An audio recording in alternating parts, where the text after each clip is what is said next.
lograr llegar a un nivel donde podamos hacer confiadamente diagnósticos y posibles reparaciones de las tarjetas mainboard, se hace imprescindible conocer ante todo la estructura de estas tarjetas, de esta sección del televisor. ¿Por qué? Porque como vamos a ver, en ella hay varias secciones que queremos de entrada identificar para poderlas separar y de esta forma, dependiendo del síntoma del televisor, poder entrar a ubicarnos de la manera correcta en la sección correspondiente a la falla, porque de otra manera hacer un chequeo general o total de la main es un trabajo sumamente tedioso, sumamente largo, por el tema de que aquí hay mucha integración de tecnología. Entonces, en esos casos, lo sabio, lo práctico es, y para facilitar el trabajo, y sobre todo que finalmente tengamos unos conceptos confiables, es importante, primero que todo, conocer la estructura y luego hacer el análisis para saber dónde ubicarnos. Entonces, mirando las cosas, aplicando el sentido común, por ejemplo, aquí tenemos el sintonizador,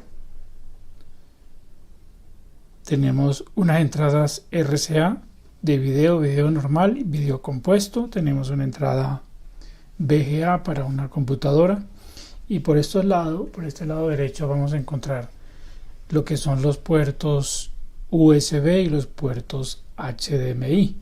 Para este caso no tengo entrada a internet, pero si lo tuviera también habría que incluirlo. Entonces esta sería una sección que bien podemos clasificar y separar como entradas auxiliares. De hecho, son tan independientes que cada una de ellas tienen su propia fuente, y algunas de las fallas se centran o se originan principalmente por tema de falla en las fuentes. Incluso dentro de esta misma sección pudiéramos hablar de varias fuentes independientes. Si por ejemplo pensamos en los puertos USB, cada uno tiene una memoria y tiene una fuente de alimentación que de pronto es común para todos en cuanto a que son 5 voltios por lo general, y lo mismo tal vez con el puerto USB, pero ya con el sintonizador trabaja de modo muy similar al de los televisores convencionales. Si usted ya conoce esta parte, sabe que los sintonizadores, aunque son digitales, requieren de por lo menos 2 fuentes, una de 5 voltios para la parte digital y otra de 33 para la parte de la sintonía, para poner un ejemplo. Entonces tenemos una primera sección. ¿Cuál es la otra sección que llama mucho la atención? La sección procesadora del video, que ya sabemos que sale por esta flex que va para la TCON. El procesador de video tiene el oficio principal de recibir las distintas señales de video por las cuales les entre información de video, y si este no es digital, como es el caso de los puertos RCA y del sintonizador, convertirlo, digitalizarlo y luego sí llevarlo al proceso de convertirlo en un protocolo o un lenguaje que pueda ser primero que todo transmitido a través de estas flex para que lleguen al display. A propósito de transmisión, dentro de esta sección de video vamos a tener entonces un transmisor que lo vamos a conocer o que se conoce como transmisor LVDS, que es el principio de funcionamiento de cómo se lleva a cabo la acción que se requiere de traer el video de aquí hasta este punto. Aquí hay un sistema interesante para estudiar. Entonces ya tenemos una segunda sección. La tercera sección sería la que corresponde al audio. Aquí tenemos, por ejemplo, estos son los speakers y aquí tenemos las dos líneas de los speakers y aquí vemos un circuito también muy interesante. Vamos a irnos acercando un poco más. Aquí en esta parte donde estamos viendo 4 bobinas y esto forma parte de lo que es el sistema de audio, la potencia de audio, que es digital. Este televisor tiene aquí otra más. Este conector va para un subwoofer que tienen estos televisores por este conector, un parlante central para reforzar el sonido. Entonces este es otro amplificador y no es un amplificador análogo, es un amplificador digital. Entonces sería aquí una tercera sección. ¿Cuál sería la cuarta? La cuarta sección es la que ya hemos mencionado, la sección de control, que es la encargada de comandar todo el funcionamiento del televisor. Por ejemplo, habíamos hablado de que la tarjeta fuente inicialmente solo se activa la fuente standby. Las otras fuentes se activan bajo el control de la tarjeta main y nos estamos refiriendo a esa sección exclusiva de lo que es el control. Lo mismo el encendido y apagado del display, el encendido y apagado del backlight, el encendido y apagado del audio, incluso de las entradas auxiliares. Entonces es muy importante tener claro esto. Cuando yo recibo una main, cuando yo tenga ante mí una main para el diagnóstico, pues ante todo necesito saber cuál es el síntoma del televisor, cuál es el síntoma del aparato.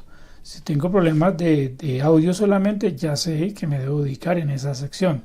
Si tengo problemas con una de las entradas auxiliares, ya sé que me olvido de lo demás y me centro solamente en esa parte. Pero si el problema es de control, que es cuando tengo mi televisor bloqueado o inoperante o apagado o que prende y se apaga, ya es otro cuento. Entonces, como lo más común es que tengamos, digamos, y queda como muy de la mano seguir la secuencia de que, bueno, tengo el televisor ya con un síntoma de que no me enciende, ya tengo claro que mi fuente standby está bien y que incluso me está alimentando la mainboard. Pero entonces, ¿qué hacer? Si teniendo la mainboard alimentada con mi fuente correcta, aún así el televisor no me obedece. Y por cierto, es una falla muy común. Entonces vamos a centrarnos inicialmente en esta parte, la sección de control. Vamos a conocer exactamente cuál es la topografía o topología de esta sección. Ya hablamos de la topología o estructura general de la mainboard. Ahora vamos a centrarnos en la estructura exclusiva de la sección de control. ¿Qué está implicado ahí? ¿Qué componentes?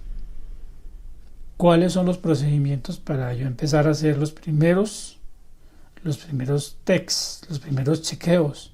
¿En qué me debo centrar? ¿Cuáles son las condiciones que se deben cumplir para que esa sección comience a trabajar?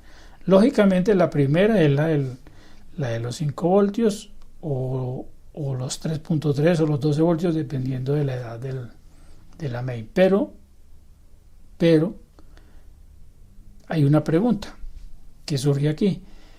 Si el voltaje ingresa y aún no me responde la main, por ejemplo, cabría la duda de si realmente el chip microprocesador está energizado o no. El hecho de que ingrese acá no significa de que ya esté llegando hasta el micro. Es posible que en el camino hayan problemas, y es lo que necesitamos primero que todo conocer cómo es su estructura para luego seguir seguro, confiados a buscar el problema donde realmente posiblemente esté, no a buscarlo en el lugar equivocado.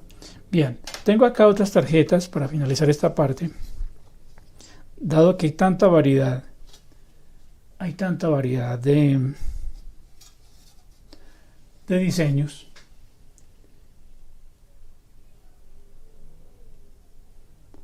entonces tengo aquí para mostrarle otro diseño, otro modelo. Hay mucha variedad, y aunque puede resultar relativamente más fácil conseguir los diagramas para estas tarjetas. Esas sí vienen normalmente con los manuales, aunque con los últimos no.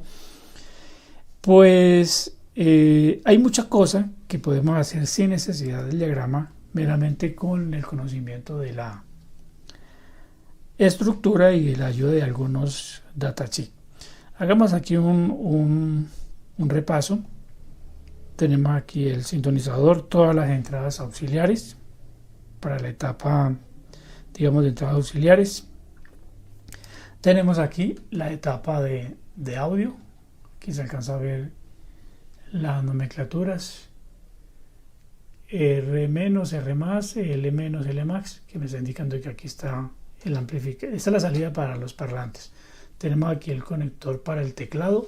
Incluso alcanzamos a ver K1, K2, 3.5 y R, que es el control remoto. Bueno, hay información. Tengo aquí el conector para la flex, que va hacia el display. Tengo el procesador de video. Tengo unas memorias flash NAND. Tengo aquí otra memoria flash NAND. Tengo aquí la entrada proveniente de la fuente, por donde ingresan los voltajes iniciales y los puertos. Ahí tengo las 4 secciones. Y aquí tengo otra más grande, ya de un televisor LG, que por cierto le falla mucho la parte del procesador de video, que vamos a estudiar en su momento. Entonces tenemos acá lo mismo. Sintonizador, entrada RCA. Aquí tenemos un puerto, aunque este puerto es para servicio de ajustes. Tenemos por acá tenemos la salida del teclado, o sea que esto es la sección de control. A propósito, por donde tengamos la entrada del teclado, esa es la que me sirve de guía para llevarme a la sección de control. Tengo aquí las salidas para el video, son salidas, esto es Full HD. Tengo acá las salidas de audio. Por acá tengo la entrada de corriente en este modelo. El procesador de video, que es el que se daña mucho. Y por acá tengo la sección de fuentes, de algunas fuentes. Muy bien. Entonces, ya con este panorama podemos estar, digamos que, preparados para centrarnos en lo que es la parte de control. Vamos a conocer cada uno de los detalles.